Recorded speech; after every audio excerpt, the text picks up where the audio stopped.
Сегодня у нас в гостях представители оппозиционных партий и движений. Представлю их. Виталий Габня, лидер политической партии ОПСНы. Тимур Гуля, председатель ветеранской организации АРОА. Адгур Ардзымба, председатель Абхазского народного движения. И Аслан Барцыц, председатель партии Форум народного единства Абхазии. Тема нашего пресс-конференции – создание консультативного совета на базе Общественной палаты Республики Абхазия. Как вы знаете, накануне оппозиция в лице АНД, АРО, ФНА и ОПСНы предложила президенту отозвать из парламента соглашение о передаче госдачи Пицунда, а также создать консультативный совет на базе Общественной палаты. Пожалуйста, предоставляем вам слово. Кто хочет первый? Если можно, микрофоны тут. Адгур Амирович, пожалуйста. Да. Добрый день. Спасибо вам за предоставленную возможность высказаться. Действительно, мы обратились в Общественную палату с тем, чтобы на базе Общественной палаты организовать некий постоянно действующий консультативный совет, мы его так назвали, для того, чтобы в рамках этого совета с привлечением не только оппозиционных партий и общественных организаций, но и общественных деятелей, и провластных, может быть, организаций, и власти, представителей власти самого президента, организовать такую некую площадку, где был бы постоянный диалог и обсуждались актуальные вопросы внешней и внутренней политики. Мы тут отметили в проекте соглашения ряд вопросов. Что мы это предлагаем? Мы все устали от политической дестабилизации, которая происходит перманентно в нашем обществе. Мы не хотим, это нам мешает развиваться. И у нас тоже есть практические работы государственной службы, не только политической, но и государственной службы. Есть практика, есть опыт, когда мы прорабатывали те или иные решения, вначале проговаривая с обществом. Сейчас эта практика, к сожалению, отсутствует. Решения в основной своей массе, судьбоносные решения, я бы сказал, принимаются кулуарно за спиной народа.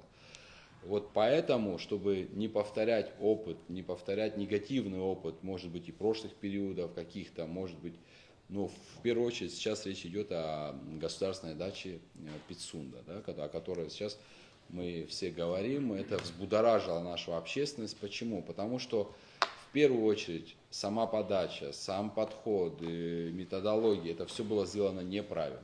Такие вещи за спиной народа подписывать нельзя. 186 гектаров земли. Хочу вам сказать, что это самый лучший участок всего Черного моря. Не просто в Абхазии, а всего Черного моря, Черноморского бассейна. И для Абхазии у нас не такая большая территория, чтобы у нас территория в 2000 раз меньше, чем, допустим, в Российской Федерации. Поэтому каждый клочок имеет для нас серьезное значение. Поэтому, если бы этот вопрос предварительно власть обсудила бы с обществом в рамках той или иной площадки, у власти была бы возможность получить обратную связь. Вот для того, чтобы исправить эту ошибку, благо, насколько мы понимаем, благодаря усилиям общественников, в том числе общественных деятелей, независимых, и та встреча, которая была позавчера у президента с ветеранами войны, с общественниками и с представителями города Пицунда, о них стали мы забывать в последнее время, когда особенно власть пытается эту тему перевести в плоскость противостояния оппозиции и власти. На самом деле 2000 подписей было жителей города Пицунда. А о них почему власть не вспоминает? Поэтому, насколько я понял, на этой встрече было достигнуто понимание о том, что это решение неправильное, это решение нужно дорабатывать, соглашение нужно менять с учетом тех предложений, которые есть у юристов, у общественных деятелей. На мой взгляд, этот вопрос уже закрыт, да? Я так понимаю, и слава Богу. Но, чтобы дальше у нас не было таких проблем и эксцессов, давайте разговаривать. Еще раз говорю, мы против дестабилизации в обществе. Нам нужна стабильность. Сейчас неспокойное время в мире в целом. Идет война, она началась не только сейчас в Украине, идет много процессов, которые меняют миропорядок. В этих условиях нам нужно найти внутренний баланс и думать о серьезных вызовах, которые исходят извне. Но Я никак не могу согласиться с главой государства, который вот, когда, знаете, когда абхазская поговорка «Ари бащон» или «Хабыз пшагон». Здесь идет такая ситуация в мире, мы занимаемся дачами, там, апартаменты и так далее, какая-то повестка у нас непонятная, мы оторванная от реальности. Давайте сейчас мы предлагаем власти именно такой подход. Общественная палата сделала ряд усилий, надо это оценивать. Кстати, предлагала и ранее встретиться, и власть, насколько мы понимаем, была к этому готова. Это все хорошо. Вот сейчас, насколько мы понимаем, глава государства выехал за пределы страны. Как он вернется, буквально через неделю, мы рассчитываем на то, что президент, его окружение и мы, те, кто инициировал этот проект соглашения, будем иметь возможность вот в открытом формате, где вы все журналисты, независимые СМИ будете присутствовать, обсудить текущее состояние дел в стране и этот документ. Вот если вкратце тема вот сегодняшняя такая. Спасибо. Спасибо большое. Тимур Досикович. Добрый день, уважаемые журналисты. Снова вас беспокоим. На сегодняшний день, как известно, вся страна взбудоражена этим соглашением.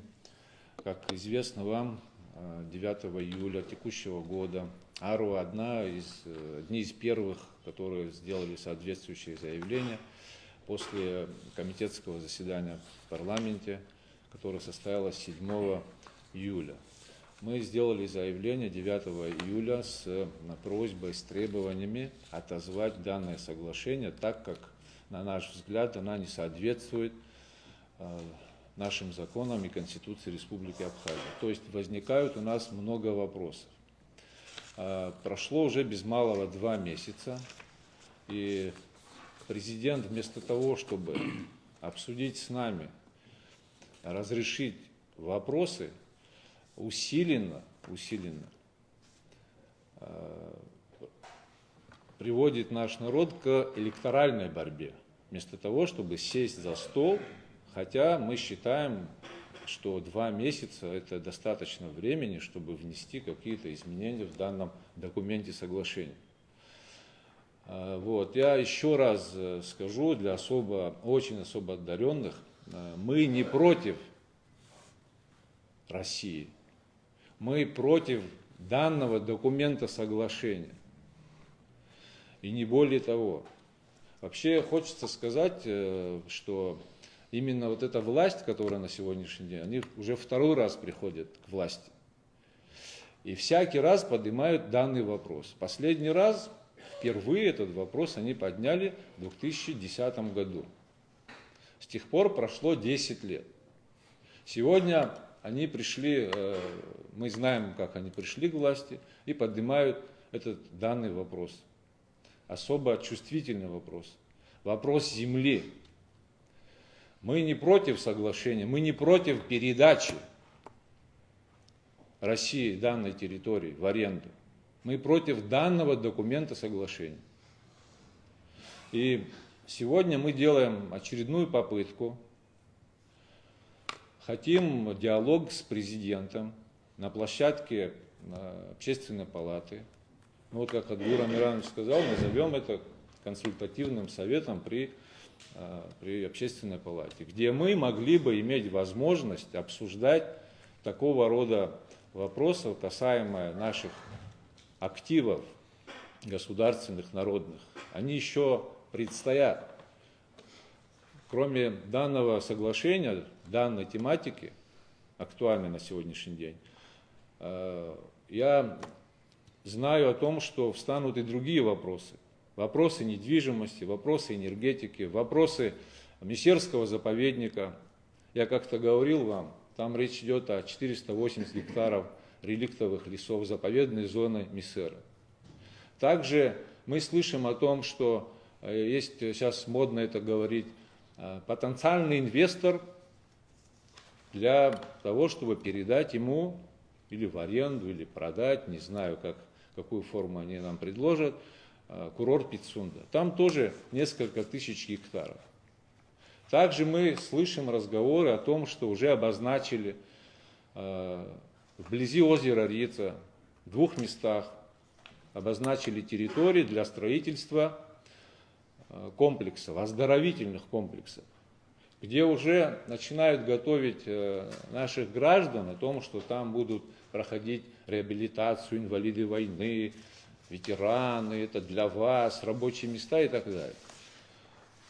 Еще ряд других возможностей, которые обладает наша страна, наш народ, в том числе и форелевое хозяйство, где огромная территория под форелевым хозяйством, там тоже сотни гектаров.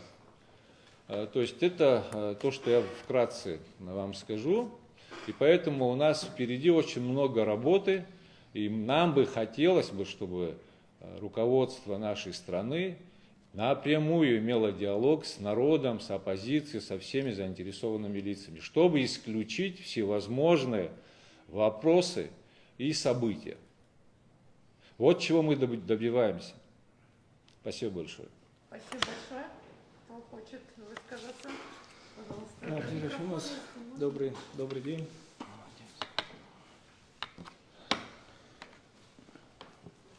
За 28 лет новейшей истории отсутствие олигархата в Абхазии – это то лучшее, что с нами произошло на сегодняшний день. А проблема в том, что нашему государству нужен пассионарный народ, а мы превратились в конформистов, в потребителей. Пассионарный ровно такой, которым мы были 28-30 лет назад. Нельзя управлять суверенитетом, раздавая и отчуждая. Для многих граждан вопрос госдачи Пицунды лежит в плоскости общего недоверия к государству. И я бы на этом заострил внимание, уйдя от прямой казуистики правовые вопросы. Мы знаем, что в той же Пицунде не так давно было отдано 45 гектаров земли первой полосы Ткачеву. Заодно, как Тимур Иосифович сказал, и отошло в ведение и форелевое хозяйство, на которое мы ранее выделили 90 миллионов рублей. Также мы слышим, что в Кынге передано 50 или оформлено 50 гектаров первой полосы под Лукашенко, которому мы ничего не должны. Мы слышим о том, что госдача на новом фоне тоже стоит на рассмотрении. Мы знаем, что в столице дендропарк также уже был оформлен и отдан, примыкающий к резиденции президента. Если говорить о самой госдаче Пицунды, то мы знаем, что за этим стоит определенный олигархат под этим соглашением, и речь идет о Ротенберге и Ткачеве. Их интересы по разговорам близких к теме людей выходят за рамки 186 гектаров Пицунской госдачи.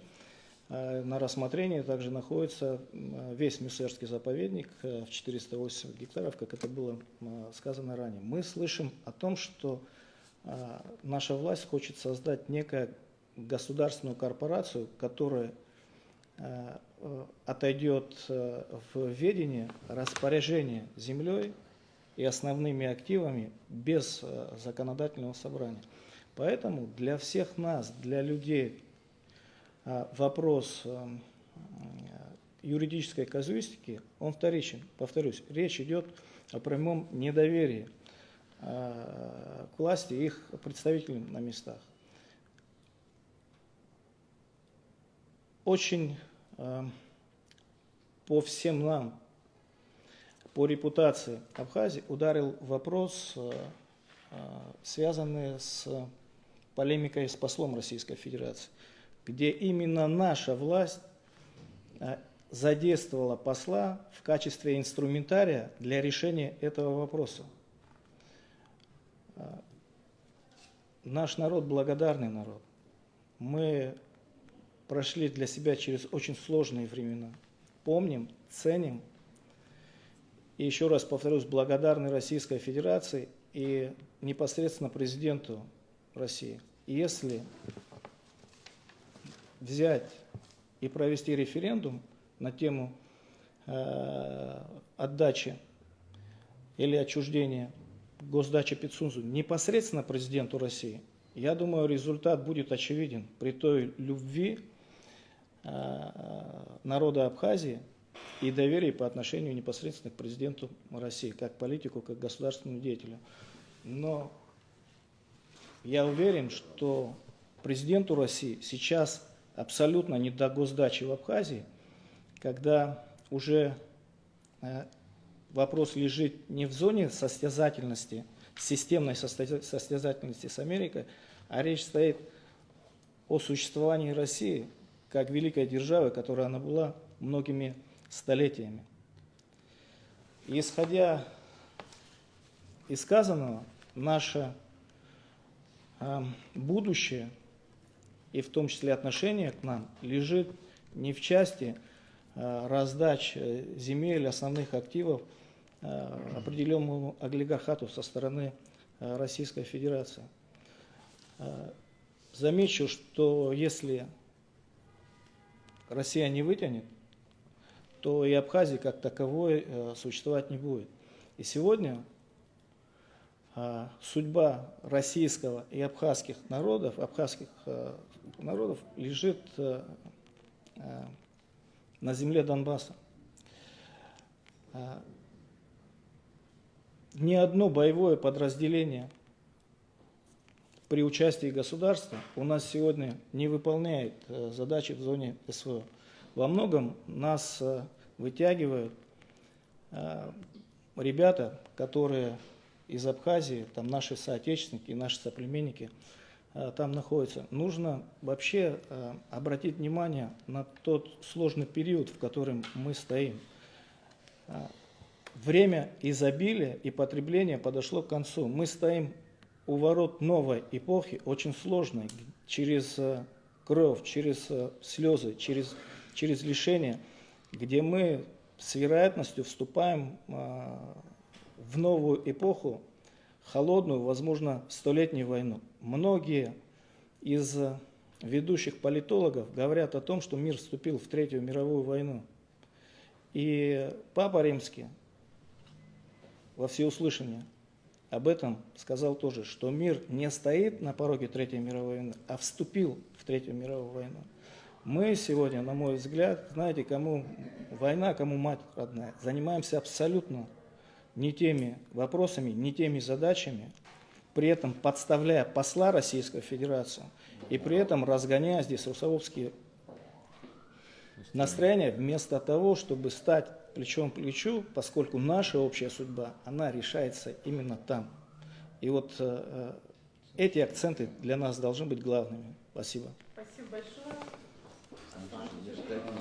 Сейчас, секундочку, микрофона. Нельзя вам как-то один общий микрофон?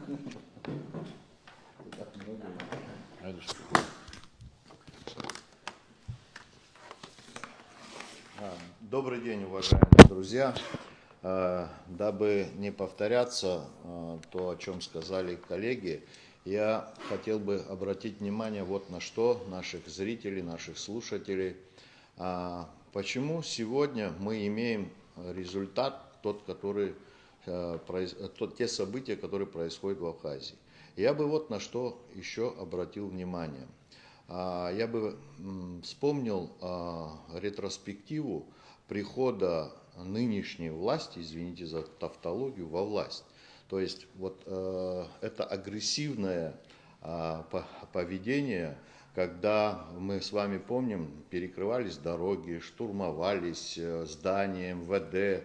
Значит, в 2014 году вот о договоре, большом договоре, что мы его называем, всячески этому договору пытались противостоять, пытались перекрывать дороги и так далее и тому подобное. Для чего это все нужно было? Плюс, еще раз хочу напомнить, вот ту идеологическую линию, которую нам сегодня преподносят власти. О чем говорят? О том, что мы ни на что не способен, мы народ, что мы не можем решать большие задачи, что мы должны все это отдать, раздать и так далее, и так далее. То есть тихо-тихо, шаг за шагом нас подводили к той ситуации, которую мы имеем сегодня. И это становится уже очевидным для всех. Для тех, кто искренне верил, что с приходом новой власти будут какие-то позитивные изменения, будут реформы, надо сказать, что ни о каких реформах, ни о каких позитивных изменениях даже и близко речи нет. Вот несмотря на все эти процессы, которые происходили, я имею в виду приход во власть и то, как это было сделано, мы со своей стороны, вот лично я, как за себя могу ответить, как и за своих однопартийцев, как лидер форума, принял участие в, значит, так называемом вот этом совете, который была такая первая, скажем так, попытка создать некую дискуссионную площадку. Чем она закончилась, мы все с вами хорошо знаем. Пришли, поговорили и разошлись. Это вот на тему, получается так, на тему «Слушай мой приказ», за которым ничего дальше не последовало. Несмотря на все это, и чувствуя за собой большую ответственность как политиков, тем более присутствующие здесь люди в политике не новички, имеют за плечами огромный опыт политической работы и практической работы, мы еще раз, не оставляя попытки, значит, внести стабильность, внести ясность, мы хотим и действуем, исходя из этих соображений. Здесь и сегодня вопрос Пицунды, вы понимаете, это как некий результат, в кавычках, работы власти. За Пицундой, как нам уже озвучили, как сказали коллеги здесь, как нам озвучил тот же посол и единичные политики в России, стоят на очереди другие вопросы. Я бы особо подчеркнул, что самым тяжелым вопросом, с которым мы столкнемся, это вовлечение нашей с вами земли в объект, в куплю-продажу.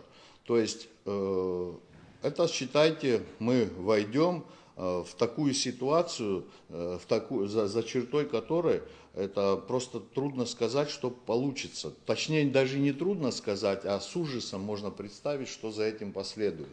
И знаете, вот неверие в свой народ, я вам приведу один такой момент. Если бы в 1992 году Владислав Григорьевич Ардзинба не верил бы в свой народ, не верил бы в победу, я бы посмотрел бы, как сегодня тот же президент Республики Абхазия был бы президентом этой страны. Вы понимаете, о чем я говорю? То есть вот такая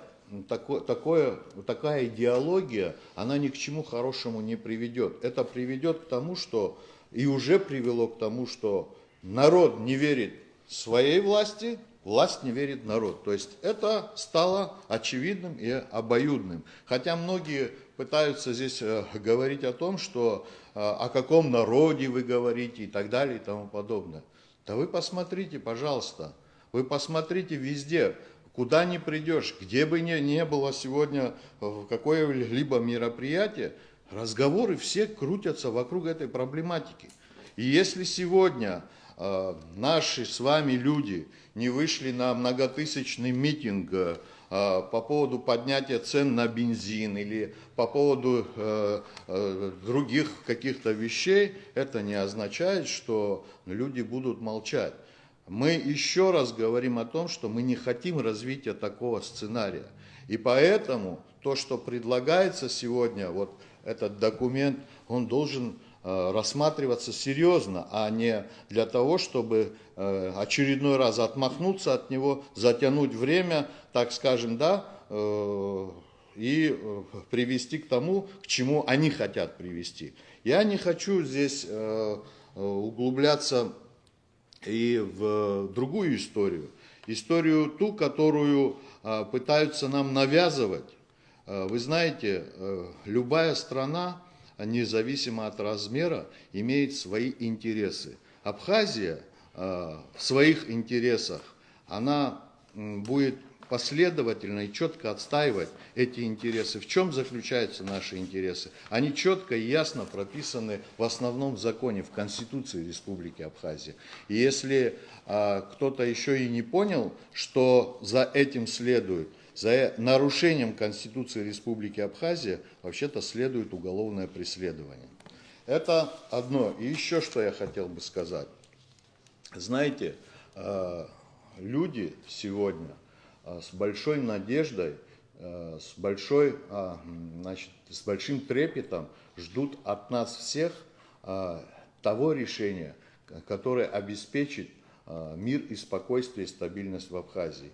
Вот этому всему должно быть подчинено все наши действия. И мы еще раз призываем главу государства отозвать свой вот этот законопроект по Пицунде, и после этого сесть, юристы пускай садятся, специалисты, общественность, руководители политических организаций и так далее, для выработки общего решения, которое способствовало бы вот успокоению вот этого внутреннего, так скажем, накипания ситуации. Вот об этом надо помнить всегда. Спасибо большое. Коллеги, есть вопросы? Пожалуйста, Абхазское телевидение. В чем необходимо заключается создание общественного совета при общественной палате, да, при наличии в государстве государственных институтов? Вопрос кому? Ну, кто ответит? Я отвечу тогда коротко. Общественная палата на сегодняшний день, на наш взгляд, один из тех институтов, который еще не потерял доверие общества в полном объеме. Общественная палата прикладывает ряд усилий в последнее время для того, чтобы стабилизировать ситуацию. Последняя встреча у президента с представителями общественности, ветеранами, это тоже заслуга общественной палаты. Вот на наш взгляд, нет предвзятой работой на сегодняшний день занимается общественная палата. Но в принципе общественная палата для этого и создана, для того, чтобы общественное мнение, оно вот так выражалось. Парламент, к сожалению, мы эту функцию поручить не можем. По парламенту скажу так, мы еще предлагали до этого перенести выборы в парламент, вы помните, на год, и по новой системе провести выборы, голосование. Для чего мы это предлагали? Для того, чтобы нам вот не избирать парламент, в котором мы сегодня сидим, гадаем, будет он голосовать так или не будет голосовать. Вот весь народ сейчас не знает, как будет голосовать парламент. Это ненормально на самом деле. Парламент должны представлять там люди, которых позиция нам ясна точно. Да? Мы должны знать, что это за... А сейчас мы сидим, гадаем. Вот это один из таких моментов. Поэтому общественная палата. Спасибо. Есть еще вопросы? Ну да, пожалуй, у меня вопрос есть. Вот вы все время, когда говорите о создании координационного совета при общественной палате, вы все время говорите, что это делается для того, чтобы успокоить общество. Вот меня интересует, главная цель успокоить общество или прекратить все-таки процессы, которые происходят во власти?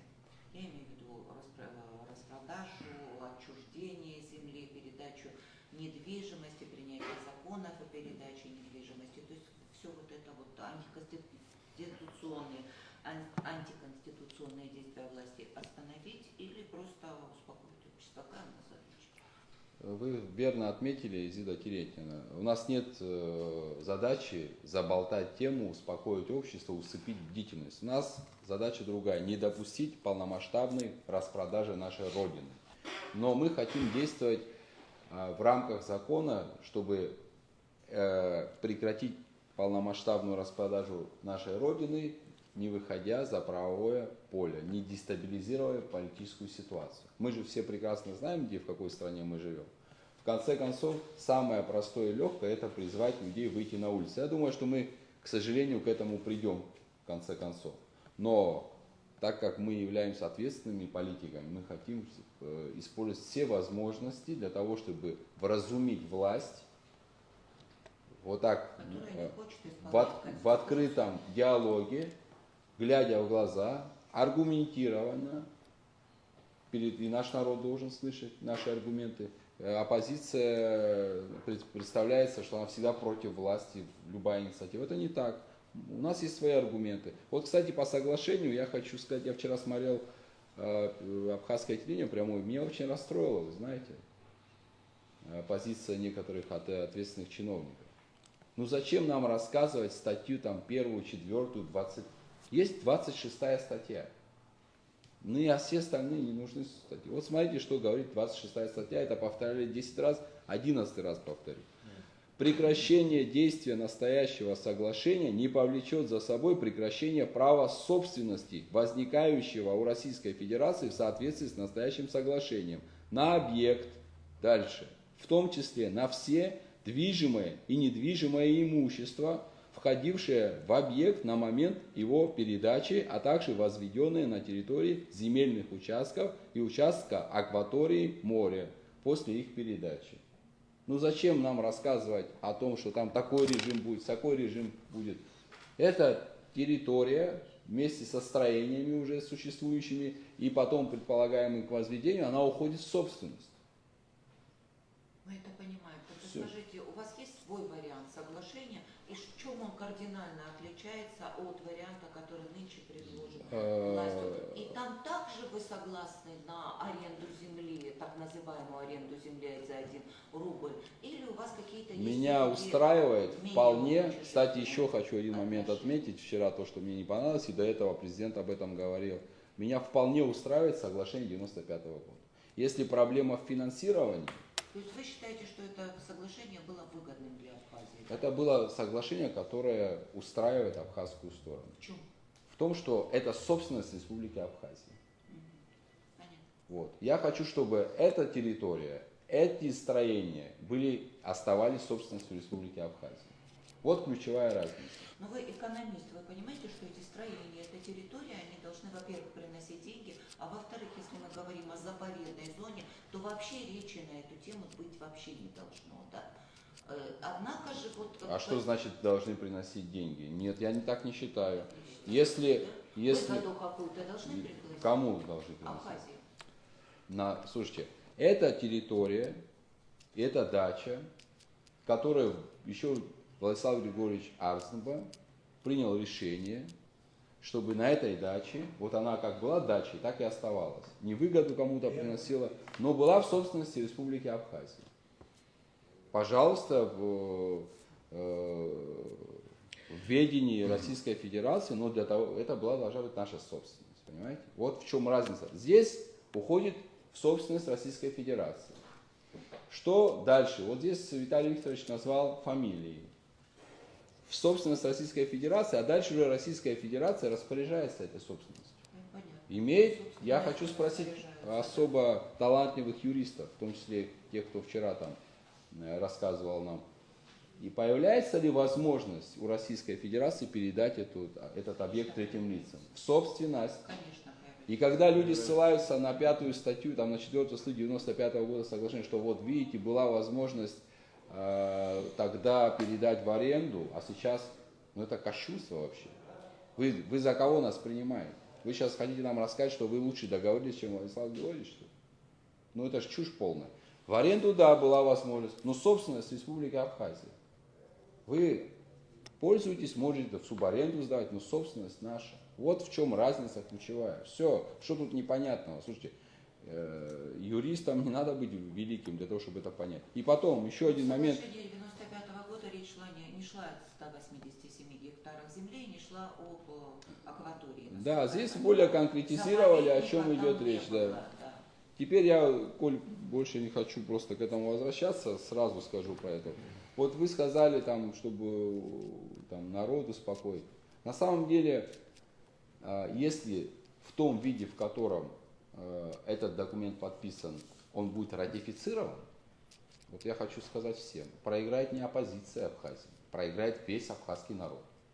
Да. И все должны это понимать. Потому что вот тот стиль, когда кулуарно подписываются такие судьбоносные документы, потом нахрапом продавливаются через парламент, если мы один раз такой с вами прецедент здесь в Абхазии допустим, кто бы ни был у власти, вот даже вот вы будете президентом. И это приведет к катастрофе. Потому что тот олигархат, о котором говорил Виталий Викторович, он сформировался как раз в условиях таких, когда они имели возможность задарма скупать государственные активы СССР, бывшего СССР, и зарабатывать миллиарды долларов. Это у них такой стиль. Если мы им позволим здесь, в Абхазии, себя вести таким образом, все не останется, ни Абхазии, ничего у нас не останется. И у наших детей, которые вот вынуждены сегодня, как вчера там их обозвали со сгущенкой, это коробками от сгущенки, но это вообще, я, честно говоря, не ожидал от Давида Тичевича такой реакции. Если ты видишь, что у детей есть от коробки, ты дай тогда нормально им, помоги им. Что ты их упрекаешь? Это наши дети. Вообще правильно там было сказано. Да это молодежь уже. Страна не не дети. нам принадлежит, не вам, Изида Клементьевна. Это уже их страна. И это их страна, они имеют право выражать. Я поддерживаю целиком и полностью этих детей, хотя я никого из них не знаю. И еще такой момент. Вот говорят о том, что оппозиция торпедирует этот вопрос. Нет, это не так. Это совершенно не так. Мы высказали свою точку зрения. 9 числа Арва сказали, форум, все сказали. Мы в Пицунду ездили, встречались с пицунцами. Вот Тимур Йосипович, я и Даур Курмази. Один раз сказали, потом это все говорили общественники. Почему? Для нас важно, чтобы власть поняла, что во власти тоже много адекватных людей. Чтобы они увидели, что это не просто противостояние оппозиции и власти, это общество против всего этого. Поэтому сложно сказать, вот назвать Цизу Гумбан, например, которая недавно выступала сторонником оппозиции, она была активным сторонником Аслана Бжания. Термит Габалыя, это активный сторонник Аслана Бжания, который в роликах за него снимался. Вот Саид Беев в инициативную группу Аслана Бжания входил. Астамур Тания поддерживал тоже Аслана Бжания на выборах 2020 года. Он сегодня высказывается. Это не представители оппозиции. Поэтому на это все нужно обратить внимание. На это все нужно обратить внимание. Я бы еще вот что добавил бы, когда мы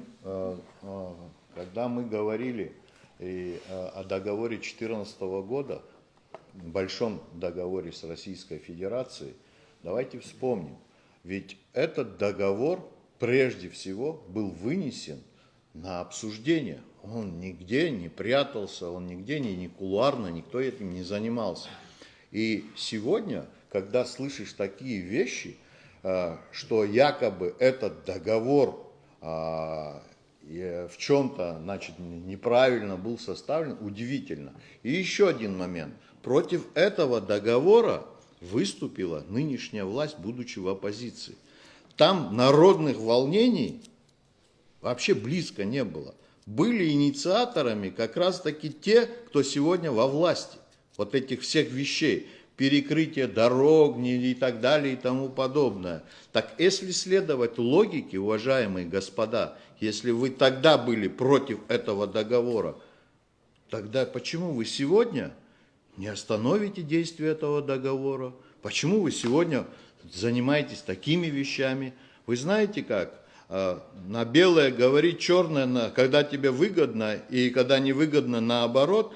Извините меня, это уже становится стилем. И еще, самое главное, почему сегодня эти вещи происходят? Почему сегодня на передовых, как скажем так, позициях не мы, как оппозиция, действуем, а люди, сами люди действуют. Понимаете как? Это недоверие. Из чего оно складывается? Это складывается из того, что по приходу во власть, что мы видели? Первое, это многоуровневые какие-то отношения. Второе, это вот скандалы с завозом сюда икон и так далее, и так далее. Вы понимаете как? Что ни неделя, то обязательно какой-то скандал. Это вот проблематика с помощниками, советниками и так далее, и так далее. Но это бесконечная вот эта череда. Это все не действие оппозиции, не оппозиция этим занималась в лице вот сидящих здесь и не сидящих здесь. Поэтому власть должна понимать, что есть красные линии. Кто бы ни был, Адгур Амиранович совершенно правильно сказал, кто бы ни был президентом, есть красные линии. Непонимание и заход за эти красные линии влечет другие последствия. Я сейчас недословно, но процитирую Аслана Георгиевича Бжани. Если не уйдет он, имелся в виду Хаджимба тогда на тот момент, мы будем предпринимать все законные меры, в том числе и народные дипломатии, или как-то он сказал, в рамках народных традиций. Ну, извините меня, вы вчера такое говорили сами, сегодня вы пытаетесь обвинить в том, в чем мы не собираемся, в том, что мы не собираемся пока делать. Так где же истина, где же правда? Нет за вами правды, уважаемый господин президент. Абсолютно нет правды. Вот в чем ваша проблема. Спасибо большое. У кого темное прошлое из четырех сидящих, хочу узнать. Вы про... Ваше темное прошлое.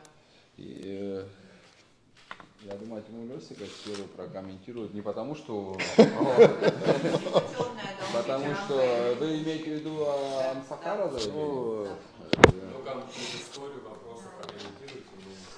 Вчера политическая партия Амсахара сделала заявление, где обвиняет оппозицию и всех тех, кто против данного соглашения в различных грехах.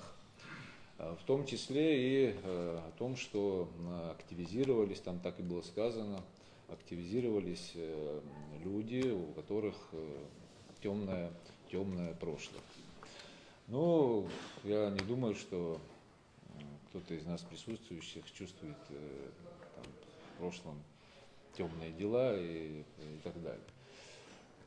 Дело в том, что вот это заявление совпало с тем, что мы вчера и позавчера объявили о создании консультативного совета, то есть мы хотим сесть за стол переговоров, за круглый стол, за любой стол, чтобы обсуждать, решать вопросы, касаемые нашего народа и государства. Амсахара, видимо, это восприняла как, не знаю, со своим заявлением, как альтернативу на то, что мы идем навстречу. Они это восприняли в штыки, обвинили во всех грехах оппозицию в целом. Они все время забывают, и мы в Аруа неоднократно делали, уважаемые журналисты, вы об этом помните, в отличие от них, у вас хорошая память. Мы каждый раз, нам приходится напоминать политической партии Амсахара о том, как они, будучи в оппозиции, действовали. Они штурмовали главное ведомство страны, которое обеспечивает правопорядок. Они перекрывали дороги и не раз. Они штурмовали, делали попытки штурма административных зданий. И не раз это было. Сожженные покрышки, акции протеста, несанкционированные митинги, оскорбления президента Абхазии.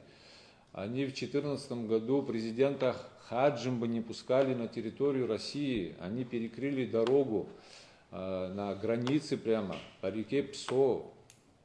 Вот это все не Аруа точно делал. Аруа такие вещи никогда не сделает.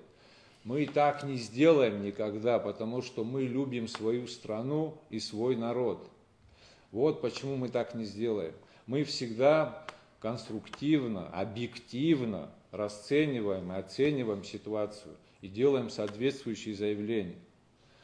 Мы, если вы помните, при президенте Хаджимба в 2018 году председатель Аруа и член Высшего совета Аруа, депутаты парламента Илья Гуня, Дмитрий Ардзинба инициировали в парламенте документ о распуске Кабинета министров. Кабинет министров Хаджимба. Это Аруа сделала такое заявление. Вы это все прекрасно помните. То есть я что хочу сказать? Я хочу вам сказать, дорогие наши боевые друзья, что мы не различаем, кто у власти, вы или мы, как принято сегодня это говорить. Мы объективно расцениваем, оцениваем ситуацию и делаем выводы. Мы всегда говорим правду, и за это такие оскорбления, они к нам, мы их не принимаем, во-первых, и мы уже устали отвечать на вот эти вещи. Мы также помним, мы также указывали в заявлениях о том, что вот напротив нас стоит уникальный объект, это Государственная филармония имени Рождена Гунба, где Амцахара в очередном съезде в 2003 году требовала отставки действующего президента Владислава Ардзинба. Вот это и есть темное прошлое. Вот это точно черное прошлое этой организации. Не мы грабили учительские деньги с сейфа, не мы стреляли в сотрудников милиции, не мы сжигали покрышки, не мы штурмовали. Мы так не сделали. Арват, еще раз повторяюсь, мы будем действовать в рамках закона и Конституции. Еще раз повторюсь, потому что сложно запоминается. Мы не нарушим закон и Конституцию, потому что мы любим свой народ и свою страну. Точка. Можно я маленький по поводу заявления скажу? Вот здесь Тимур Лёсикович совершенно четко сказал. Вообще вот заявление политической партии Амсахара я никогда не комментировал, потому что там ветераны и так далее, как-то считал, но тут не могу обойти. Очень странно выглядит это такое провокационное заявление на фоне того, что оппозиция предлагает сесть за стол переговоров, стабилизировать ситуацию. Видимо, те, кто писал этот текст для партии Амсахара, они не заинтересованы в стабильности в нашей стране. Правильно? Так получается? Оппозиция предлагает то, что наоборот должна предлагать власть, а провластная партия накаляет сама обстановку. Это ж как понимать? Потом, когда мы говорим о темном прошлом, здесь Тимур Лёсикович всеобъемлющий на этот вопрос ответил. Я просто хочу обратиться к партии Амсахара, к тем, кто этот текст пишет. Зачем сейчас говорить о темном прошлом? Давайте с темным настоящим разберемся. Вот ваш председатель бывший, Алхаз Квициня, уходя с работы, сказал о том, что он наблюдал, как люди занимаются коррупцией, богатеют в стенах власти. Это же не я сказал, это ваш председатель бывший сказал. Вот это называется темное настоящее. Давайте с этим разберемся. И если вы говорите о людях с темным прошлым, тогда называйте конкретные имена, пожалуйста. Нам тоже интересно, кто в оппозиции. Я не отвечаю за всех людей, которые себя мнят оппозиционерами. Да? Много таких людей разного толка и разной биографии. Но я точно могу сказать, что люди, сидящие за этим столом, никаких серых и темных пятен коррупционного характера, иного характера не имеют. Поэтому, пожалуйста, или называйте имена, или лучше вообще об этом не говорите. Спасибо. Если мы начнем о темных прошлых говорить, то точно не в пользу их. Буквально тоже одно предложение. Возьми микрофон.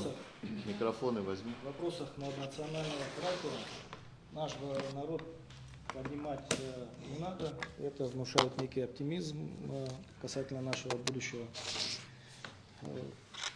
И в данном случае подчеркну, хотя ранее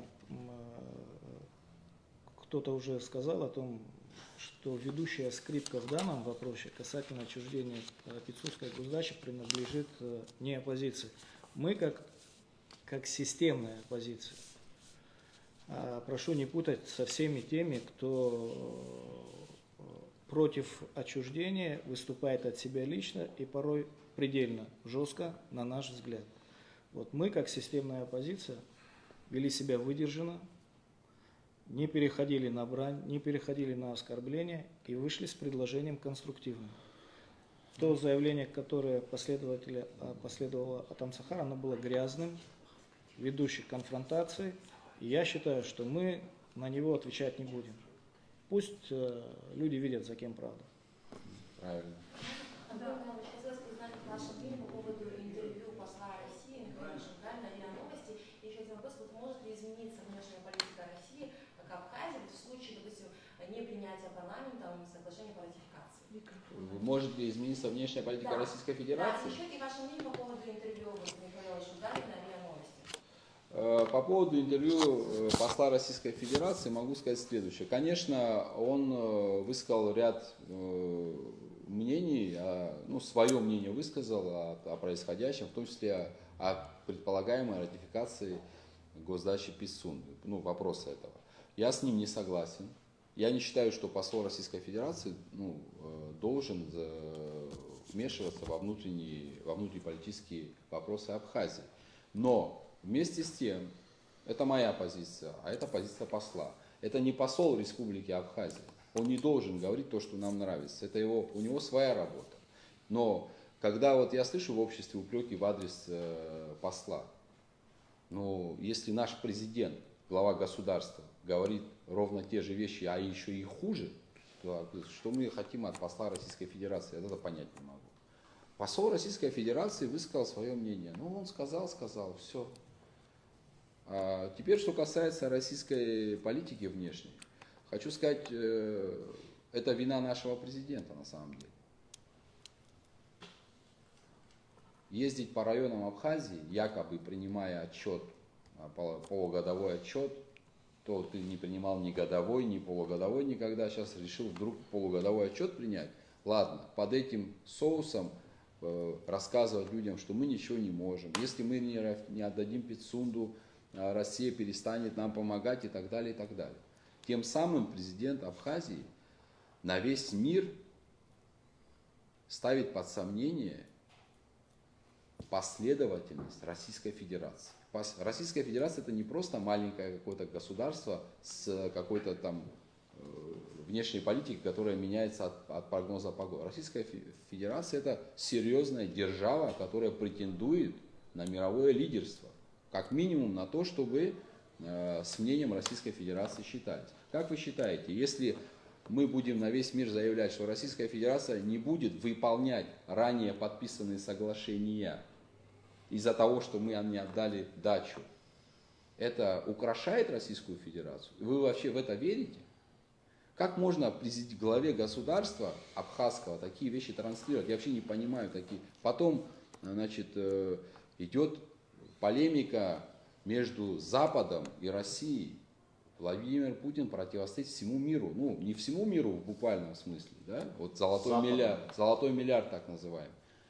Если президент России с одной стороны говорит, что Запад в лице США это доминант, который диктует, как себя вести европейским странам, они не свободны, они не самостоятельны, а мы являемся центром притяжения для народов самостоятельных, со своей независимой политикой, со своим мнением, да? Такая же идет парадигма, то есть дилемма идеологическая идет, те доминанты, диктаторы, а здесь мы более, значит, свободные народы собираемся в единый кулак. Вот в этой общей информационной повестке президент Абхазии выступает и говорит, Россия у нас заставляет, значит, отнимает у нас дачу. Вы вот, понимаете, я почему призываю и президента нашей страны сесть за этот стол, потому что такие вещи есть люди в чем-то более опытные. Как оказалось, у Аслана Георгиевича, к сожалению, мало опыта. Вот на практике мы это видим. И я не хочу много говорить. Вот эти соглашения, Пицунда, недвижимость, энергия, это же при нас тоже было. Мы же тоже работали. Вот сидит вице-президент, вот сидит вице-президент, Тимур Лесик, депутат парламента. Я министром экономики был. При нас же эти вопросы тоже были, Олег. Но мы каким-то образом находили аргументы, чтобы эти вопросы или не решать в том виде, в котором мы их представляли, или же решать в интересах абхазского народа. Находились аргументы, и при этом Российская Федерация никаким образом не переставала выполнять те обязательства, которые брала на себя. И мы тоже не переставали выполнять те обязательства, которые брали на себя.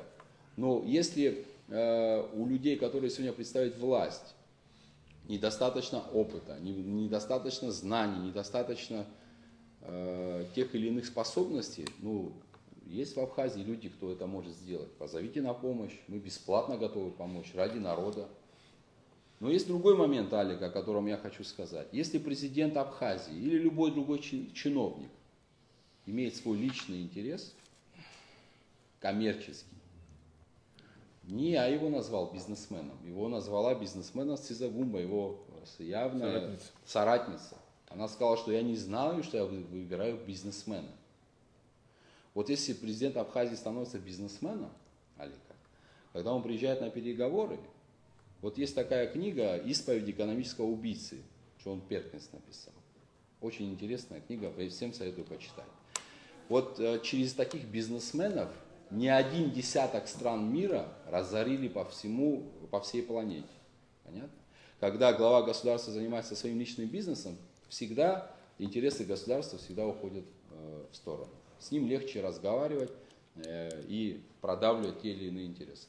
Я надеюсь, что глава государства все-таки вернется к своей присяге, к Конституции, к закону о президенте, а мы в этом ему поможем. Если глава государства на все призывы общественности, молодежи, ветеранов, нас не услышит все это, но в конечном итоге, опять же, возвращаясь к тому же Аслану Бжане, нам придется возвращаться к народным традициям. И мы призовем народ выйти на улицы. Мы это не хотим. Ситуация в мире нестабильная. Но если выбирать между маленьким злом и большим злом, мы выберем маленькое. Вот все. Спасибо. Извините. Можно про консультативный совет к нему вернемся? Я так понимаю, Уже что долго. должна быть площадка, на которой будет, скажите, ваше видение, должны быть какие-то постоянные участники, и это представители именно вот 4 организаций, которые перед нами, или не все здесь представлены, потому что есть оппозиционные депутаты, есть люди, настроенные оппозиционно, в принципе, не строящие какие-то политические объединения и так далее. То есть речь идет о том, что вы будете в диалоге с теми людьми, которые делегируют правительство, или там будут какие-то еще лица? Элеонора, если вы читали проект соглашения, то этот совет открытый. Я считаю, это мое субъективное мнение, наших коллег такое мнение, что в этом совете не только мы должны присутствовать, есть и другие оппозиционные организации, есть общественные деятели независимые, есть провластные, есть сама власть. Это должна быть более широкая площадка, юристы. А можно приглашать ситуационно каких-то там профильных специалистов. Допустим, по энергетике вопрос возник, энергетиков позвали. То есть мы призываем создать постоянно действующую площадку для более широкого обсуждения, предварительного обсуждения, что очень важно. Не тогда, когда Беслан Куправа поедет в Москву, подпишет, а потом как снег на голову. Вот есть намерение что-то сделать, какую-нибудь пакость, пожалуйста, расскажите нам. И там мы перечень вопросов очертили, да, энергетика, недвижимость и так далее, и так далее. Да? Мы-то знаем, какие вопросы на повестке стоят. Предварительно давайте обсуждать. Вот туда должны входить, на мой взгляд, все более-менее активные, да, граждане, с независимым. Это не может быть сейчас там огромное количество людей. Это общественная палата будет на базе, мы на ее суд оставляем это. Поэтому вот так. То есть вы даете рекомендации общественной палате, Не общественная палата дает рекомендации парламенту или президенту. Вот правовая основа у всего этого. Выработали вы какие-то рекомендации? Президент Бжане по своему обыкновению не заметил их. И в этом, если это соглашение, которое мы представили, будет подписано в том виде, там написано, что решение Совета носит рекомендательный характер. Но вместе с тем президент обязуется учитывать эти решения.